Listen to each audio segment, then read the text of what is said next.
Hello everyone. আজি আমি start কৰিব গৈছোঁ ক্লাছ 11ৰ ফাৰ্ষ্ট চেপ্টাৰ। সেইটো হ'ল introduction of physics. Actually introduction of physics বেছিকৈ নাহে, এক্সামত একো কুৱেশ্যনো নাহে, বাট ষ্টিল আমি এইটো পঢ়িম for the love of physics.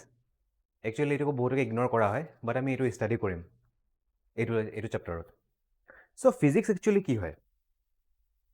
Physics এনেকুৱা এটা বস্তু হয় যোনটো আমি ডে টু ডে লাইফত চবেই ইউজ কৰি থাকোঁ, এপ্লাইও কৰি থাকোঁ লছবিলাক, বাট আমি নাজানো যে আমি যে ফিজিক্সৰ ল এপ্লাই কৰি আছোঁ। এক্সাম্পল, আমি সদায় খোজকাঢ়ি যাওঁ, হয়নে?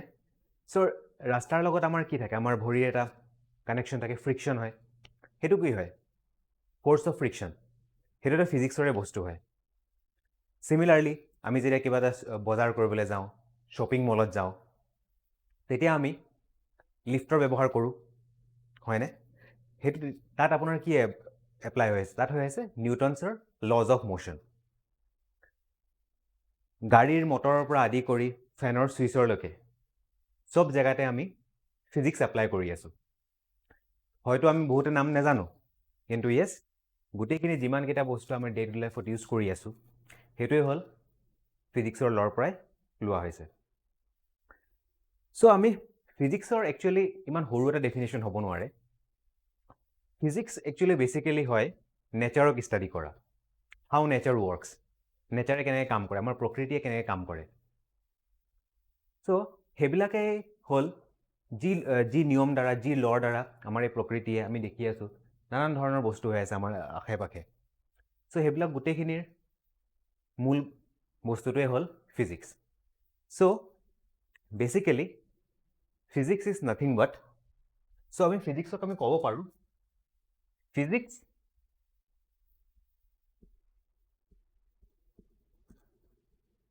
Is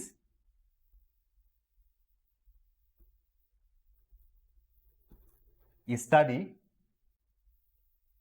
of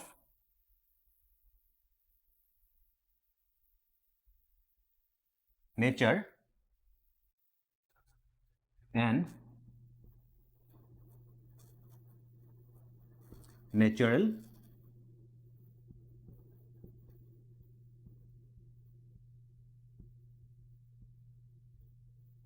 phenomenon.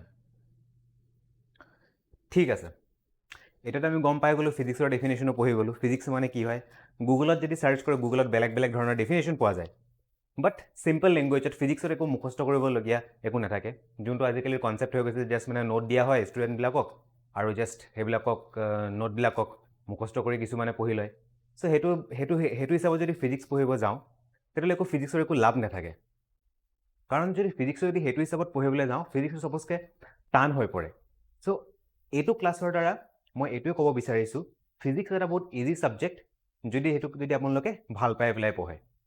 চ' আমি যেনেকৈ এতিয়া পঢ়িলোঁ, আমি physics is study of nature and natural phenomena. তাৰ মানে কি হয়? ফিজিক্স মানে প্ৰকৃতিৰ বিষয়ে জনা আৰু প্ৰকৃতিৰ বিষয়ে পঢ়া। চ' ইমান চিম্পল লেংগুৱেজত আমি ক'ব পাৰিছোঁ ফিজিক্সৰ মানে কি হয়। ঠিক আছে? আচ্ছা, ঠিক আছে। অলপ আগতে মই যিহেতু ক'লোঁ যে ফিজিক্সত আমি পঢ়োঁ নেচাৰৰ লবিলাক, ঠিক আছে? আচ্ছা, তাৰ মানেটো কি ক'ব বিচাৰিলোঁ? তাৰ মানেটো এইটোৱে, আপোনালোকে চাগে দেখিছে বহুতেই, চেছটো চবেই খেলিছে। চ' চেছ বৰ্ডটো কেনেকুৱা থাকে? টোটেল এনেকুৱা এটা দেখিছে, এটা বক্স।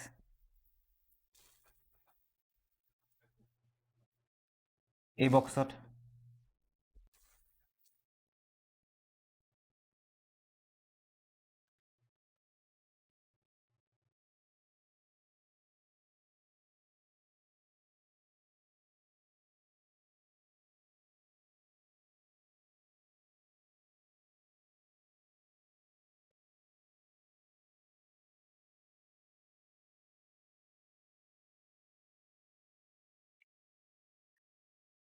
টোটেল ইয়াত থাকে 64টা ঘৰ। তাতে কিছুমানে আমাৰ লোকেল লেংগুৱেজত কোৱা হয়, এইটো আমি নাও হয়, ইয়াত ঘোঁৰা হয়, এইবিলাকক কোৱা হয়, নাম দিয়া হয়, যোনবিলাক দি আমি চেছ খেলোঁ। আজিকালিতো চাগে বহুতে চেছ খেলা পাহৰিলেই, চবেই আজিকালি ল'ৰা ছোৱালীবিলাকেতো টিকটক আৰু ফেচবুক লৈ বিজি হৈ থাকে। আচ্ছা, যিয়ে নহওক, আমি যদি ধৰক আমি কোনো চেছ খেলিব নাজানো, ধৰক দুজন মানুহে চেছ খেলি আছে, আমি একো চেছৰ নিয়ম নাজানো, ঠিক আছে, আমি তেতিয়া কি কৰিব পাৰিম যে তাহাঁতৰ যদি চেছ খেলা দেখি থাকোঁ তেতিয়া আমি দেখিম যে ঘোঁৰাটো এল শ্বেপত মুভ কৰে, নাওটো চিধাকৈ যায়, সেইবিলাক বস্তু অবজাৰ্ভ কৰি পেলাই আমি অলপ অলপ আইডিয়া লগাব পাৰোঁ যে এই বস্তুটো এনেকৈ কাম কৰে বুলি। চিমিলাৰলি আমাৰ এই ফিজিচিষ্টবিলাকেও সেইটোৱে কাম কৰে। ফিজিচিষ্টবিলাকৰ মেইন কাম কি হয়, এই নেচাৰক অবজাৰ্ভ কৰি কেনেকৈ বস্তুবিলাক কাম কৰে সেইটোক অবজাৰ্ভ কৰি বেলেগ বেলেগ লজ ফিজিচিষ্টবিলাকে ওলাই আনে। যেনেকৈ সৰুৰ পৰা আমি পঢ়ি আহিছোঁ নিউটনছ ল। সৰুতে আজিকালি বহুতে কৈ দিয়ে যে নিউটনে ক'ৰবাত গৈ আছিলে, ওচৰতে ক'ৰবাত আপেল এটা পৰিলে। একচুৱেলি কথাটো সেইটো নহয়। একচুৱেলি বস্তুটো কি হয়, নিউটনৰ বয়স তেতিয়া হ'ব চাগে 20 বা 21 বছৰ। তেতিয়া নিউটনে ক'ৰবাত গৈ আছিলে, কিবা কামলৈ গৈ আছিলে ধৰক, তেতিয়া কি হ'ল, ওচৰতে তাৰ আপেল এটা পৰিলে। তাৰপিছতে তেখেতে ভাবিলে আপেলটো যে তললৈ পৰিলে ওপৰলৈ কেলৈ নগ'ল, হয়নে? তো তেতিয়া অলপ চিন্তা কৰিলে। কি কথা চিন্তা কৰিলে তেখেতে এইটোৱে চিন্তা কৰিলে, যেনেকৈ আপেলটো মাটিৰ ফালে পৰিলে তেনেকৈ যে আমি যে ৰাতি যে জোন দেখিব পাওঁ ৰাতি আকাশত, সেই জোনটো কি মাটিত পৰিব নেকি? চ' তেনেকৈ তেখেতে বহুত চিন্তা কৰিলে, বহুত অবজাৰ্ভ কৰিলে, বহুত কেলকুলেশ্যন কৰিলে। তাৰপিছতে তেখেতৰ বয়স কিমান হ'ব তেতিয়া, 21-22 এনেকুৱা বছৰ বয়স হ'ব তেখেতৰ। তেতিয়া তেখেতে ওলাই ল'লে Newton's laws of gravitation. So' ফিজিক্সটো জাষ্ট এটা অবজাৰ্ভ কৰি, নেচাৰক অবজাৰ্ভ কৰি, নেচাৰেল লজক অবজাৰ্ভ কৰি, আমাৰ প্ৰকৃতি, আমাৰ নেচাৰে যেনেকৈ কাম কৰে সেইবিলাক চাই পেলাই বেলেগ বেলেগ লজ এই ফিজিচিষ্টবিলাকে আমাৰ ওলায়। সেইটো হ'ল ফিজিক্সৰ মেইন বস্তু। চ' মোৰ ইয়াত মেইন এমটো এইটোৱে হ'ল, যদি কোনোবা এজন দিন হাজিৰা কৰি আহি পেলাই যদি ঘৰতো সোমাইছে, তেখেতে যদি অলপ যদি ভিডিঅ'টো চাই বহি, তেতিয়া অলপ চলপ ফিজিক্সৰ বিষয়ে অলপ আইডিয়া এটা ল'ব পাৰে, ৰাফ আইডিয়া এটা ল'ব পাৰে। চ' মোৰ সেইটোৱে মেইন লক্ষ্য। আৰু এই নোট দিয়াৰ কনচেপ্ট, নোট দৰকাৰ হয় জানো, কিন্তু নোটতকৈ বেছি কেনেকৈ আমি বস্তুবিলাক অবজাৰ্ভ কৰি কেনেকৈ বুজি পেলাই বস্তুবিলাক মনত থৈ দিব পাৰোঁ, সেই বস্তুটোৱে মোৰ শিকোৱাৰ মেইন উদ্দেশ্য। চ' সেইটোকে লৈ আজি আগবাঢ়িব বিচাৰিছোঁ।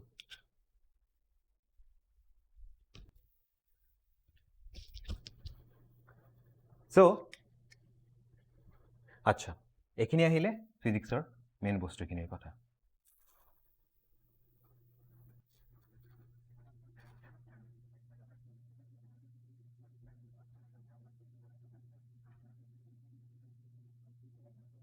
আচ্ছা, এতিয়া ফিজিক্সত খালি আমি ল এটা আৱিষ্কাৰ কৰিলোঁ সেইটোৱেতো ডাঙৰ কথা নহয়।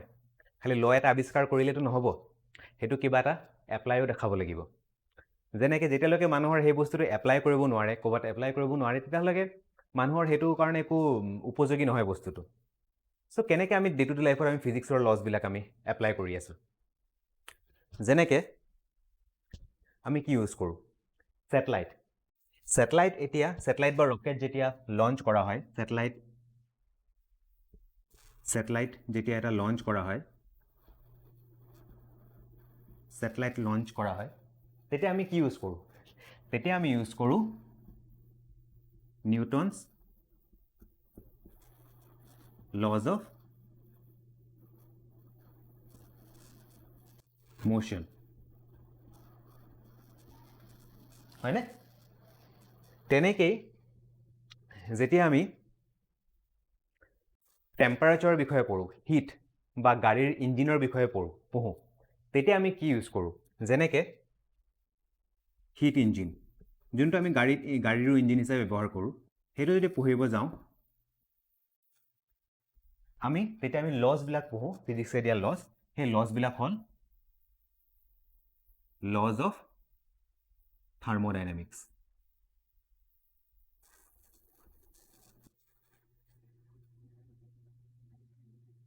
তেনেকৈ চিমিলাৰলি আজিকালি চাগে চবৰ ঘৰতে জিঅ' ফাইবাৰ ইউজ কৰি আছে, চবে ইণ্টাৰনেট ইউজ কৰি আছে, ৰিলায়েন্সে দিয়া জিঅ' ইউজ কৰি আছে।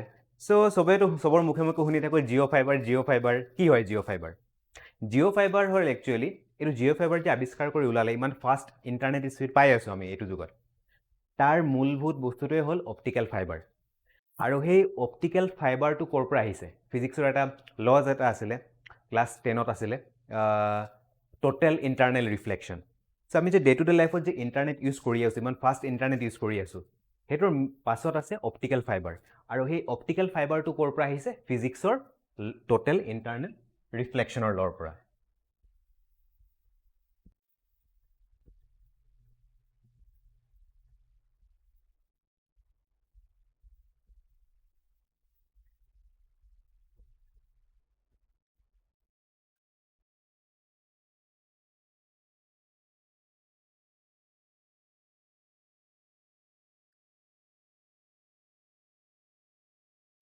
আচ্ছা আৰু এটা বস্তু আছে আগতে আমি দেখিছিলোঁ ঘৰত ইউজ কৰা হয় সেই হালধীয়া ৰঙৰ বাল্ববিলাক আজিকালিতো সেইবিলাকতো নাই আজিকালি কি ইউজ কৰা হয় আজিকালি ইউজ কৰা হয় এলইডিত থাকে ডায়ড ঠিক আছে আৰু সেই ডায়ডটো ক'ৰ পৰা কি আহে সেই ডায়ডটো আহে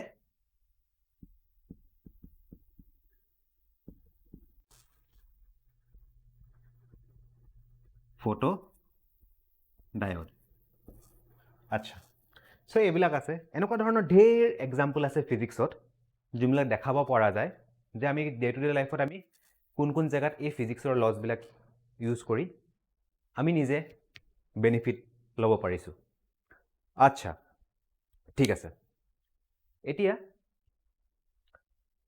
আৰু এটা ইম্পৰ্টেণ্ট বস্তু ফিজিক্সৰ যোনবিলাক ফিজিক্সৰ নিয়মবিলাক আমি বহুত ডেফিনেশ্যন পাওঁ ফিজিক্স যেতিয়া পঢ়িবলৈ যাওঁ তেতিয়া বহুত ৰকমৰ আমি ডেফিনেশ্যন পাওঁ সেই ডেফিনেশ্যনবিলাক যদি আমি মুখে ক'বলৈ যাওঁ তো সেইবিলাক বহুত দীঘল হৈ যায়গৈ চ' তাৰ বাবে সেই ডেফিনেশ্যনবিলাকক শ্বৰ্ট ফৰ্মত দেখুৱাবৰ কাৰণে আমি কিছুমান তাৰ মেথামেটিকেল এক্সপ্ৰেশ্যন আমি ফিজিক্সত ইউজ কৰা হয় যদি কোনোবাই কয় তই আপুনি ইয়াৰ পৰা ডিব্ৰুগড়ৰ পৰা আৰু গুৱাহাটীলৈ যোৱাক বা ডিব্ৰুগড়ৰ পৰা দিল্লীলৈ যোৱাক খোজকাঢ়ি পেলাই যোৱাক আৰু আপুনি কোৱাক যে কিমান টাইম লাগে আমি কি যাম নেকি খোজকাঢ়ি পেলাই গুৱাহাটী বা খোজকাঢ়ি পেলাই দিল্লী নেযাওঁ আমি কি কৰিম আমি ইজিলি কি কৰিম ডিব্ৰুগড়ৰ পৰা গুৱাহাটীলৈ ডিষ্টেঞ্চটো জুখিম আজিকালিতো চবৰ ওচৰতে গুগল মেপ আছে তাতে ডিষ্টেঞ্চটো ওলাই যায়গৈ আৰু লগতে ধৰক আমি কিবা এটা গাড়ী লৈ পেলাই গ'লোঁ গাড়ীৰ কিবা এটা পাৰ্টিকুলাৰ এটা স্পীড থাকিব সেই স্পীডটো পাই গ'লোঁ তাৰপিছত আমি যেতিয়া ডিষ্টেঞ্চটো পাই গ'লোঁ আৰু স্পীডটো পাই গ'লোঁ তেতিয়াহ'লে ডিব্ৰুগড়ৰ পৰা গুৱাহাটী যাবলৈ টাইমটো ওলাবলৈ আমাৰ কিমান টাইম লাগিলে বেছি টাইম নালাগিলে ত' চিমিলাৰলি যেতিয়ালৈকে আমি ফিজিক্সৰ লছবিলাক মেথামেটিকেলি যেতিয়ালৈকে শ্ব' কৰিব নোৱাৰোঁ তেতিয়ালৈকে ফিজিক্সৰ ল'বিলাক আধৰুৱা হৈ থাকে আৰু ক'বলৈ গ'লে সেইটো কাৰণে কোৱা হয় যে mathematics is the language of physics so' simple এটা এক্সাম্পল দি আছোঁ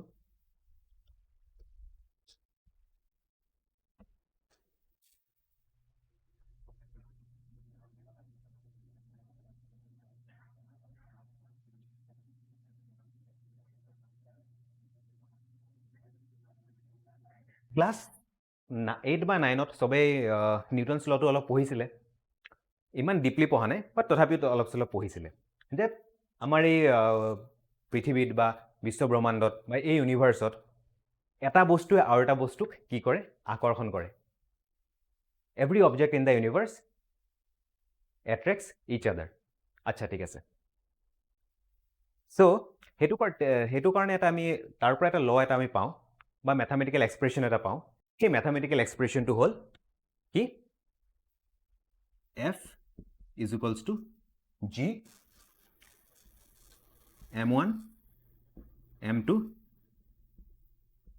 by R square ঠিক আছে এতিয়া ইয়াত কথা আহিলে ইয়াত F হ'ল আমাৰ force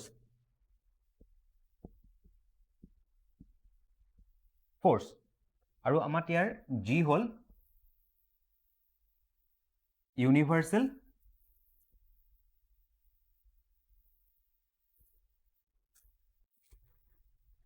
gravitational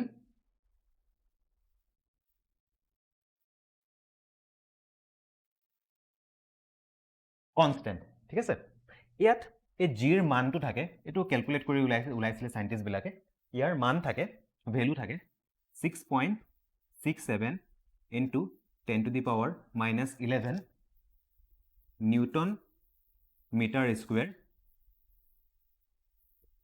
per kg square. আচ্ছা, মই যে এই ইকুৱেশ্যনটো দেখালোঁ, মই আজি ইন্ট্ৰডাকশ্যন টু ফিজিক্স কৰি পেলাই এই ইকুৱেশ্যনটো দেখালোঁ। তো এই ইকুৱেশ্যনটো দেখুৱাৰ মানে কি থাকিলে? একচুৱেলি মই মানেটো এইটোৱে দেখাব বিচাৰিছোঁ যে আমি যদি এই ফিজিক্সৰ লছবিলাক এটা এটা মেথামেটিকেল ফৰ্মত লৈ যাব পাৰোঁ, মেথামেটিকেল এক্সপ্ৰেশ্যনত যদি আমি লৈ যাব পাৰোঁ, চ' বস্তুবিলাক আমাৰ বুজিবলৈ কিমান উজু হৈ যায়, ইজি হৈ যায় বস্তুবিলাক। চ' সেইটো অলপ এটা এক্সাম্পল দিবলৈ বিচাৰিছোঁ। এতিয়া এটা বস্তু ক'ম, যোনটো শুনি পেলাই চাগে ছিংগেল মানুহবিলাকৰ মনটো অলপ ভাল লাগি যাব। সেইটো হ'ল, আপোনালোকে গম পায়নে এই জগতৰ, এই বিশ্বব্ৰহ্মাণ্ডৰ বা ইউনিভাৰ্চৰ প্ৰত্যেকটা বস্তু আৰু এটা বস্তুক এট্ৰেক্ট কৰি আছে। তাৰ মানে কি, আমাৰো এটা কি আছে, মাছ আছে, হয়নে? আমাৰ এটা ৱেইট আছে, মাছ আছে, আমিও কি কৰোঁ, বেলেগ এটা বস্তুক আমি এট্ৰেক্ট কৰোঁ, হয়নে? চ' চিমিলাৰলি, চ' সেইটো কাৰণে অলপ ক'ব বিচাৰিছোঁ, যোনবিলাক ছিংগেল মানুহ আছে আদি শুনি পেলাই বহুত ভাল পাব যে আমি চবকে এট্ৰেক্ট কৰি আছোঁ, আমাৰ ফালে চব এট্ৰেক্ট হৈ আছে। একচুৱেলি কথাটো কি হয়, অলপ কৈ আছোঁ। ছাপ'জ মই এই ফৰ্মুলাটোৱে লিখিছোঁ, আকৌ এইটো অলপ মোহাৰি দিছোঁ, আৰু ইয়াত আমাৰ F2 হয় ফ'ৰ্চ, হা, F2 হয় আমাৰ ফ'ৰ্চ, এইটো মনত থ'ব খালি আপোনালোকে। আচ্ছা, অলপ আগতে জিৰ ভেলু আমি কি পাইছিলোঁ, 6.67 10 to the power minus 11, ঠিক আছে? এতিয়া লগতে ইয়াত M1 আৰু M2 কি হয়? ধৰক M1 হয়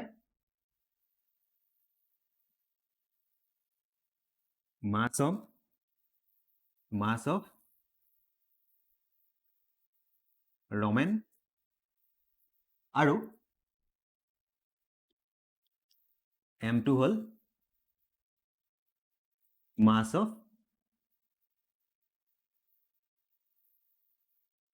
Rita, ঠিক আছে?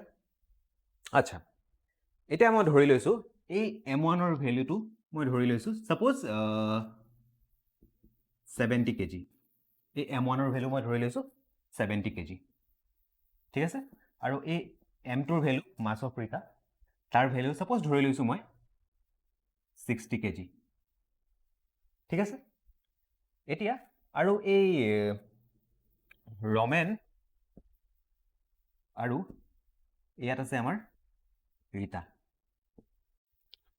তাহাঁতৰ মাজত ডিষ্টেঞ্চ ছাপ'জ মই কৈছোঁ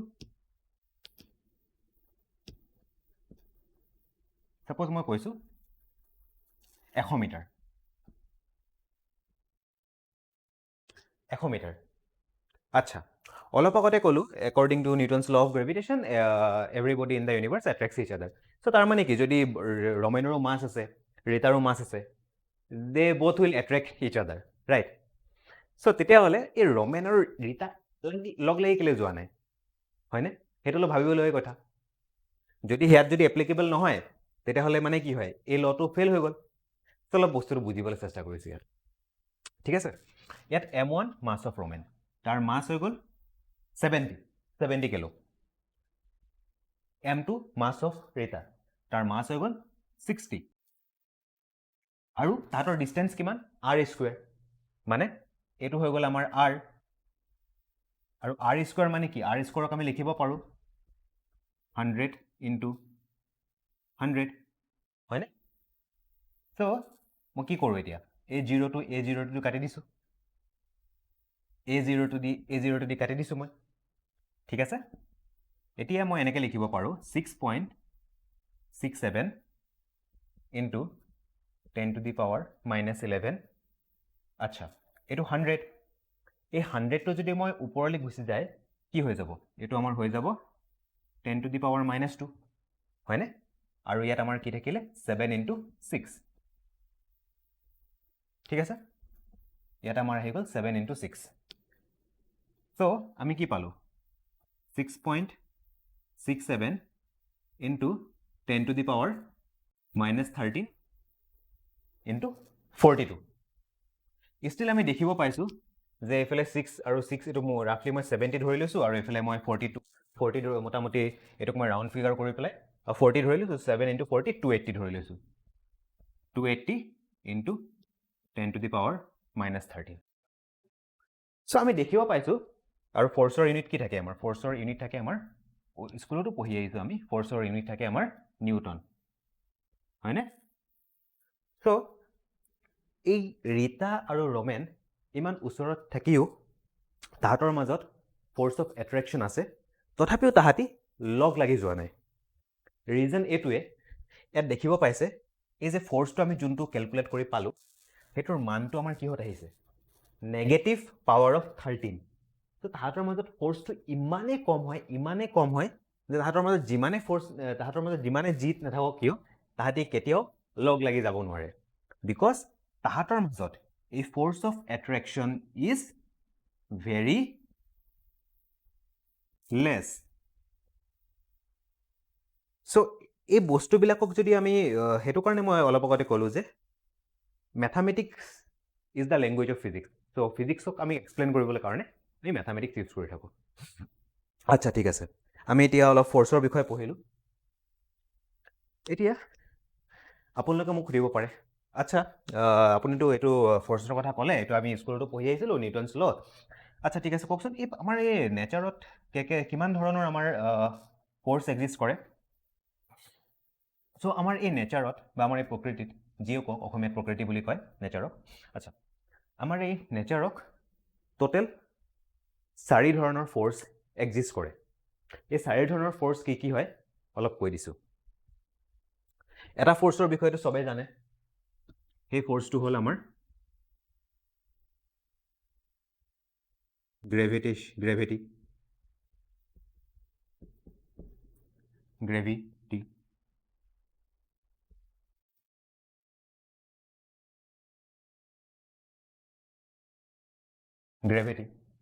এইটো চবেই জানে পঢ়ি আহিছোঁ number 2 electromagnetic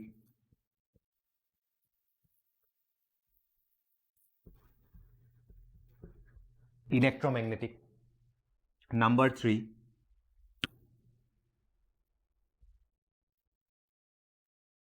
strong nuclear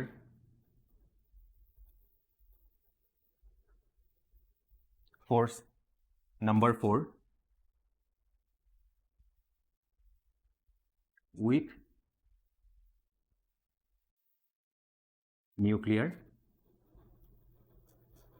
force আচ্ছা ঠিক আছে আমি নেচাৰত কি ফ'ৰ্চ আছে আমাৰ টোটেল 4 ধৰণৰ ফ'ৰ্চ আছে ফাৰ্ষ্ট হ'ল আমাৰ gravity number 2 electromagnetic force number 3 strong nuclear force number 4 weak nuclear force আচ্ছা এতিয়া মোক সুধিব পাৰে আপোনালোকে যে আচ্ছা হেৰি আমাৰ নেচাৰত কি অকল 4 ধৰণৰ ফ'ৰ্চ আছে নেকি মই ক'ম যে মেবি 4 ধৰণৰ ফ'ৰ্চ আছে এতিয়ালৈকে 4 ধৰণৰ ফ'ৰ্চে ডিস্কভাৰ কৰা হ'ল তো মই এইটোৱে ক'ম 4 ধৰণৰ ফ'ৰ্চে আছে নেচাৰত but 5th force can be discovered very soon জলদি হ'ব পাৰে ডিস্কভাৰ আচ্ছা ঠিক আছে তাৰ বিষয়ে আমি অলপ জানিবলৈ বিচাৰোঁ এই যে যোনটো গ্ৰেভিটেশ্যনেল ফ'ৰ্চ থাকে এই গ্ৰেভিটেশ্যনেল ফ'ৰ্চটো আপোনালোকে ভাবিব গ্ৰেভিটিত বহুত পাৱাৰ আছে পৃথিৱীৰ ফালে ইমান ডাঙৰ ডাঙৰ বস্তুবিলাক পৃথিৱীৰ ফালে এট্ৰেক্ট হৈ যায় যিকোনো বস্তু যদি যেনেকৈ অলপ আগতে এক্সাম্পল এটা দিলোঁ নিউটনৰ এই আপেলটো পৰিলে তলৰ ফালে পৰিলে হয়নে যে গ্ৰেভিটিৰ বহুত পাৱাৰফুল ফ'ৰ্চ হয়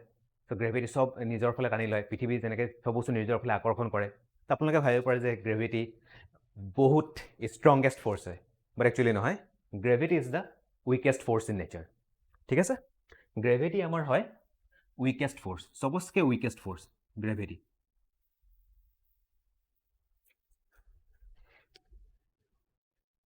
গ্ৰেভিটি আমাৰ চবতকৈ উইকেষ্ট ফ'ৰ্চ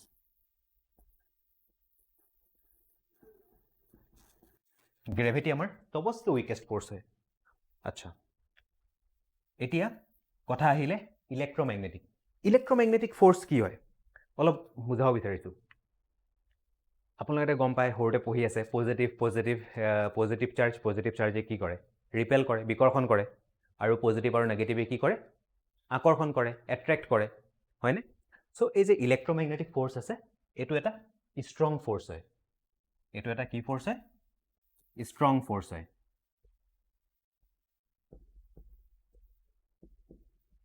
ইলেক্ট্ৰমেগনেটিক ফ'ৰ্চ এটা ষ্ট্ৰং ফ'ৰ্চ হয় এটা থাকিলে ষ্ট্ৰং নিউক্লিয়াৰ ফ'ৰ্চ চ' নামৰ পৰাই গম পোৱা গৈছে যে এইটো এটা ষ্ট্ৰং ফ'ৰ্চ, ঠিক আছে। আৰু এটা সেইটো হৈ গ'ল উইক নিউক্লিয়াৰ ফ'ৰ্চ। এতিয়া চবতকৈ ইণ্টাৰেষ্টিং বস্তু এইটোৱে গ্ৰেভিটিৰ কথা গম পালে যে এইটো উইকেষ্ট ফ'ৰ্চ বুলি কেলৈ কোৱা হয়। আচ্ছা ঠিক আছে, উইকেষ্ট ফ'ৰ্চ কেলৈ হ'ল? বিকজ গ্ৰেভিটি এটা কি হয়, এটা লং ৰেঞ্জ ফ'ৰ্চ হয়। লং ৰেঞ্জ ফ'ৰ্চ মানে কি হয়, যেনেকৈ আমাৰ পৃথিৱী এটা আছে, পৃথিৱী এটা গ্ৰহ, ওচৰতে আমাৰ কি আছে, চন্দ্ৰ আছে বা সূৰ্য আছে, হয়নে? কিন্তু পৃথিৱী, আমাৰ আৰ্থ আৰু মুনৰ মাজত কি আছে, ফ'ৰ্চ অফ গ্ৰেভিটি কাম কৰি আছে। চিমিলাৰলি আমাৰ আৰ্থৰ লগত আৰু ছানৰ লগতো আমাৰ মাজতো গ্ৰেভিটি কাম কৰি আছে। বা তাহাঁতি কেতিয়াও মানে পৰি যোৱা নাই, বা পৃথিৱী কেতিয়াও বেলিলৈ পৰি যোৱা নাই, বা বেলি কেতিয়াও পৃথিৱীলৈ পৰি যোৱা নাই, ঠিক আছে। বাট তাহাঁতৰ মাজত ডিষ্টেঞ্চটো বহুত বেছি থকাৰ পাছতো তাহাঁতৰ মাজত কি আছে, ফ'ৰ্চ অফ গ্ৰেভিটি। সেই গ্ৰেভিটি থকাৰ কাৰণেই এটা আন এটাৰ লগত কলিজন হোৱা নাই, খুন্দা লগা নাই, ঠিক আছে। আৰু সেইটো এটা ৰিজন হয় যে গ্ৰেভিটি ফ'ৰ্চক উইকেষ্ট ফ'ৰ্চ বুলিও কোৱা হয়। আচ্ছা, আৰু এইটো কি ফ'ৰ্চ হয়, লং ৰেঞ্জ ফ'ৰ্চ হয়। লং ৰেঞ্জ কেনেকৈ ক'ব পাৰিছোঁ, যেনেকৈ আৰ্থ আছে আৰু আমাৰ ছান আছে, তাহাঁতৰ মাজত গ্ৰেভিটি এক্সিষ্ট কৰি আছে, গ্ৰেভিটেশ্যনেল ফ'ৰ্চ এক্সিষ্ট কৰি আছে। চ' সেইটো কাৰণে আমি ক'ব পাৰোঁ যে gravity is the long range force, ঠিক আছে। এইটো আমাৰ কি হয়, লং ৰেঞ্জ ফ'ৰ্চ।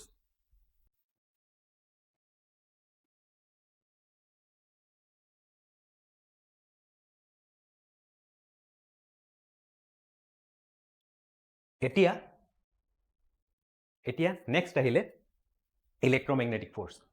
আচ্ছা, দুটা পজিটিভ চাৰ্জ আৰু দুটা নেগেটিভ চাৰ্জৰ মাজত, চিমিলাৰ চাৰ্জৰ মাজত কি হয়, ৰিপালচন হয়। আৰু আনলাইক চাৰ্জৰ মাজত, মানে যোনবিলাক মানে পজিটিভ আৰু নেগেটিভৰ মাজত ৰিপালচন হয়, ৰিপেল কৰিব, ঠিক আছে।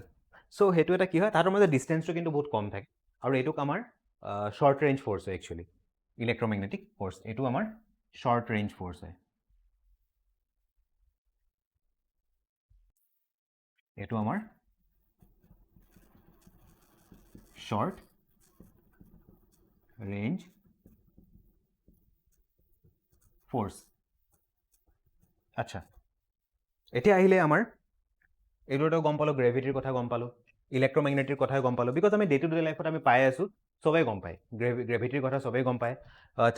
আৰু দুটা অপজিট চাৰ্জৰ মাজত এট্ৰেক্ট হয়, দুটা চিমিলাৰ চাৰ্জৰ মাজত এট্ৰেক্ট হয়, সেইটো চবেই গম পায়। আচ্ছা, দুটা চিমিলাৰ চাৰ্জৰ মাজত ৰিপালচন হয়, ঠিক আছে, সেইটো চবেই গম পায়। সেইটো কাৰণে আমি এই দুটা ফ'ৰ্চৰ বিষয়ে মোটামুটি আমি জানো। কিন্তু এতিয়া কথা আহে, মই অলপ ডিছকাছ কৰিব বিচাৰিছোঁ এই ষ্ট্ৰং নিউক্লিয়াৰ ফ'ৰ্চ আৰু এই উইক নিউক্লিয়াৰ ফ'ৰ্চৰ বিষয়ে অলপ ডিছকাছ কৰিম আৰু। আচ্ছা, এতিয়া ফাৰ্ষ্ট মই ডিছকাছ কৰি লৈছোঁ এই ষ্ট্ৰং নিউক্লিয়াৰ ফ'ৰ্চটোৰ বিষয়ে। আচ্ছা,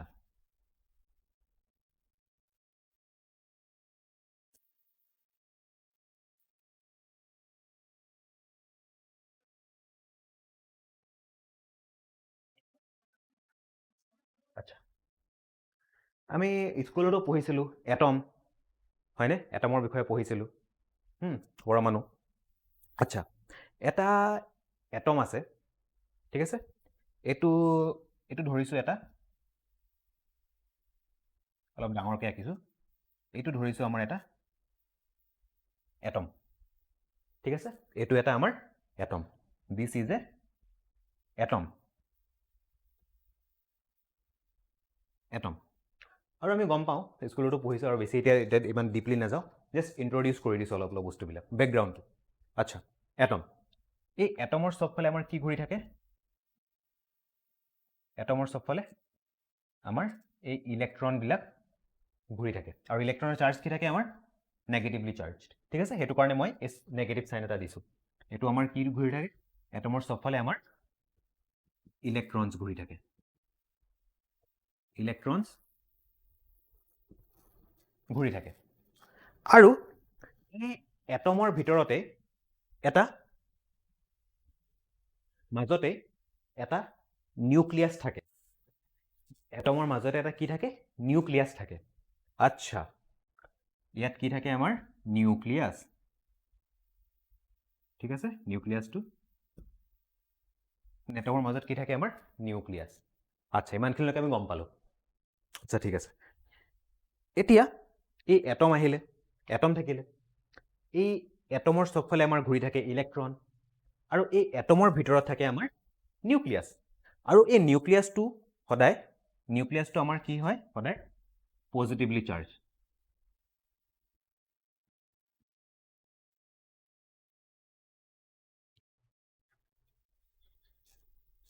নিউক্লিয়াছটো আমাৰ সদায় পজিটিভলি চাৰ্জ থাকে, আৰু এই এটমৰ ভিতৰতে নিউক্লিয়াছৰ ভিতৰতে আমাৰ কি থাকে, দুটা আৰু পাৰ্টিকেল থাকে। সেই পাৰ্টিকেলকেইটা হ'ল আমাৰ প্ৰটন আৰু নিউট্ৰন। ঠিক আছে, এই নিউক্লিয়াছৰ ভিতৰতে আমাৰ কি থাকে, প্ৰটন। মই ইয়াত সৰুকৈ আঁকি দিছোঁ, আচ্ছা ঠিক আছে, অলপ ডাঙৰকৈ আঁকি দিছোঁ নিউক্লিয়াছটো, তেতিয়া আপোনালোকে বুজিবলৈ সুবিধা হ'ব। এইটো হৈ গ'ল নিউক্লিয়াছ,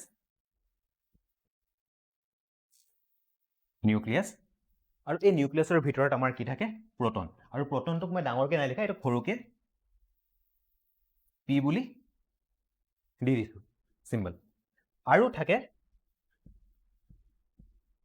নিউট্ৰন, ইয়াত মই ছাইডত লিখি দিছোঁ, পি মানে হৈ গ'ল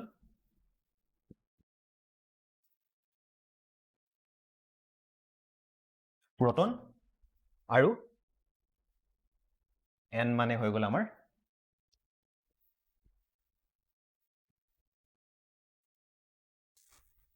নিউট্ৰন।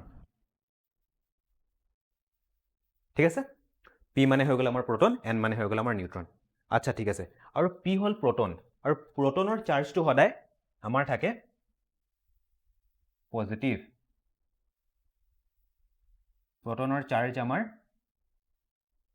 পজিটিভ থাকে। ঠিক আছে, আৰু এই থাকিলে নিউট্ৰন, নামৰ পৰাই গম পোৱা গৈছে নিউট্ৰন হয়। এইটো একচুৱেলি এইটো কনচেপ্টটো ভুল হয়, একচুৱেলি নিউট্ৰেলটো আমাৰ কি থাকে, মই যোনটো ক'ব লৈছিলোঁ নিউট্ৰনৰ পৰা নিউট্ৰেল নহয়, একচুৱেলি এইটো জাষ্ট নিউট্ৰন, আৰু এই নিউট্ৰনৰ একো চাৰ্জ নাথাকে, না সি পজিটিভ চাৰ্জ হয় না নেগেটিভ চাৰ্জ হয়। ঠিক আছে, তাৰ একো চাৰ্জ নাই, চাৰ্জলেছ হয়। ঠিক আছে, বেচিকেলি চাৰ্জলেছ, এইটো আমাৰ চাৰ্জলেছ বা নিউট্ৰেল লিখি দিছোঁ মই ইয়াত।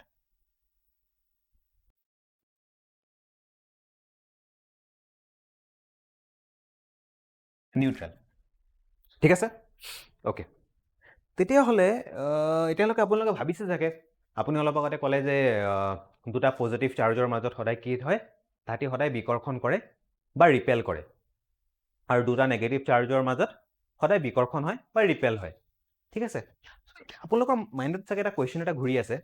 অলপ আগতে আপুনি ক'লে এই নিউক্লিয়াছটো আমাৰ পজিটিভলি চাৰ্জ হয়, নিউক্লিয়াছটো আমাৰ পজিটিভলি চাৰ্জ হয়, আৰু মই অলপ আগতে ক'লোঁ যে প্ৰটন, ইয়াত প্ৰটন আছে পি, প্ৰটনটো আমাৰ কি হয়, পজিটিভলি চাৰ্জ হয়। যদি নিউক্লিয়াছটো পজিটিভলি চাৰ্জ হয়, প্ৰটনটো যদি পজিটিভলি চাৰ্জ হয়, তাহাঁতৰ মাজতো বিকৰ্ষণ হ'ব লাগে, হয়নে? চিম্পল কথা, বিকৰ্ষণ হ'ব লাগে, ৰিপেল কৰিব লাগে, সেই প্ৰটনটো ওলাই পেলাই ওপৰে গুচি যাব লাগে নিউক্লিয়াছৰ পৰা, কিন্তু নেযায়। কেলে?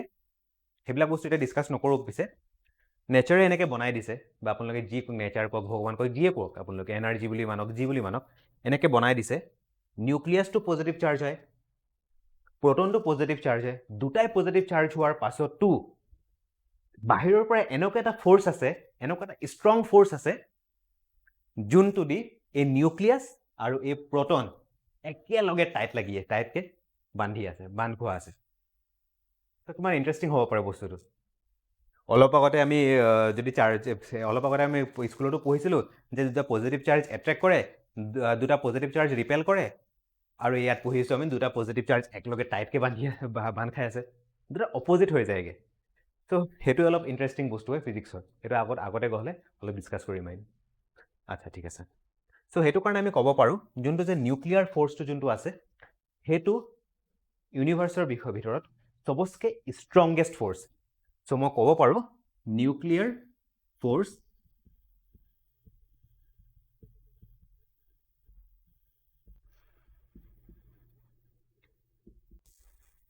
is the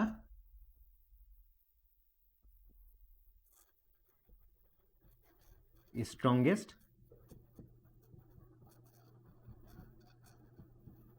force. আৰু এটা বস্তু অলপখিনি নক'লোঁ যে এই যে নিউক্লিয়াৰ ফ'ৰ্চ আছে, যে নিউক্লিয়াৰ ফ'ৰ্চটো একচুৱেলি এটা শ্বৰ্ট ৰেঞ্জ ফ'ৰ্চ হয়। নিউক্লিয়াৰ ফ'ৰ্চটো আমাৰ কি হয়, শ্বৰ্ট ৰেঞ্জ ফ'ৰ্চ হয়।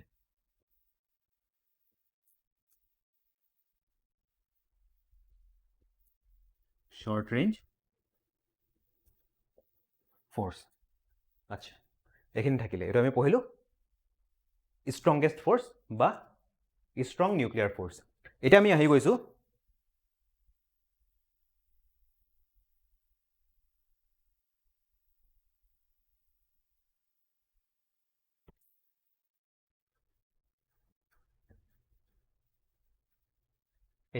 গৈছোঁ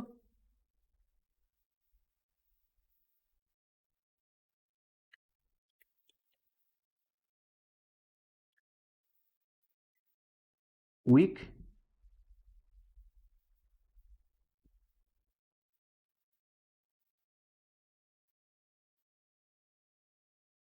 nuclear force. Actually weak nuclear ফ'ৰ্চটো আছে, সেইটো আমি যেতিয়া ক্লাছ 12ৰ চেপ্টাৰ এটা পঢ়িম এটমছ এণ্ড নিউক্লি বুলি, তেতিয়া আমি উইক নিউক্লিয়াৰ ফ'ৰ্চৰ বিষয়ে পঢ়িম। তেতিয়া আমাৰ কিছুমান ডিকে থাকে, আলফা ডিকে থাকে, বিটা ডিকে থাকে, গামা ডিকে থাকে, সেই ডিকেবিলাকৰ বিষয়ে আমি পঢ়িম। ঠিক আছে? চ' এই উইক নিউক্লিয়াৰ ফ'ৰ্চ হয় আমাৰ এই বিটা পাৰ্টিকেলৰ মাজত আমাৰ কি থাকে, বিটাৰ চিম্বল হ'ল এইটো, উইক নিউক্লিয়াৰ ফ'ৰ্চ থাকে আমাৰ এই বিটা পাৰ্টিকেলৰ যেতিয়া ভাঙি যায়। কম আৰু সেইটোৰ বিষয়ে বিটা পজিটিভ থাকে, বিটা নেগেটিভ থাকে, যেতিয়া আমি সেই চেপ্টাৰটো ক্লাছ 12ৰ চেপ্টাৰ যেতিয়া ডিছকাছ কৰা হ'ব।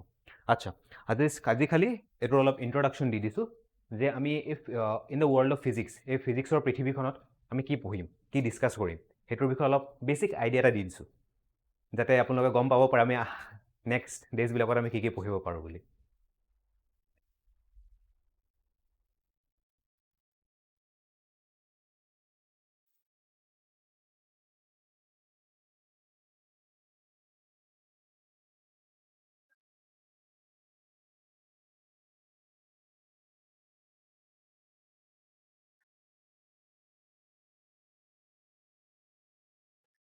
চ' আজিলৈ ইমান থাকক, আজি ইণ্ট্ৰডাকশ্যনটো দিলোঁ।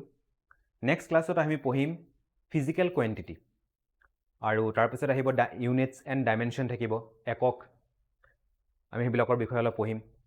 ফ'ৰ্চৰ ইউনিট যেনেকৈ নিউটন হয়, এনাৰ্জিৰ জুল হয়, হয়নে, ইলেক্ট্ৰিক কাৰেণ্টৰ এম্পিয়াৰ হয়, সেইবিলাকৰ বিষয়ে অলপ বেছিক আইডিয়া ল'ম। তাৰপিছত আমি আহি যাম ডাইমেনশ্যনলৈ। আজিলৈ আমি কি শিকিলোঁ? আজিলৈ আমি শিকিলোঁ ফিজিক্স মানে কি হয়, তাৰপিছত আহিলে ফিজিক্স আৰু মেথামেটিক্সৰ মাজত ৰিলেশ্যনটো কি হয়। আমি যে ফিজিক্স যেতিয়া পঢ়িব লওঁ তেতিয়াহ'লে আমি ইমানগাল মেথামেটিকেল ইকুৱেশ্যন কেলৈ ইউজ কৰোঁ? মানুহে ভাবে যে এই ফিজিক্সটোৰ লগত মেথামেটিক্স আহি গ'ল, বেছি কমপ্লিকেটেড হৈ গ'ল, ইমান এনেই মেথছ নোৱাৰোঁ, এনেই টান হৈ। একচুৱেলি নহয়, মেথামেটিক্সটো ইউজ কৰা হয় ফিজিক্সটোত ইজি লেংগুৱেজত এক্সপ্লেইন কৰিবলৈ কাৰণে মেথামেটিক্স ইউজ কৰা হয়। আচ্ছা, তাৰপিছত আমি পঢ়িলোঁ আমাৰ এই নেচাৰত কি ধৰণৰ ফ'ৰ্চ এক্সিষ্ট কৰে, সেইবিলাকৰ বিষয়ে অলপ আইডিয়া ল'লোঁ আমি। ঠিক আছে? চ' নেক্সট ক্লাছত আমি আকৌ লগ পাম, ইউনিটছ এণ্ড ডাইমেনশ্যন সেইবিলাকৰ বিষয়ে অলপ ডিছকাছ কৰিম। ত' এতিয়াৰ কাৰণে bye bye, take care and subscribe কৰি দিব মোৰ চেনেলটো। Thank U.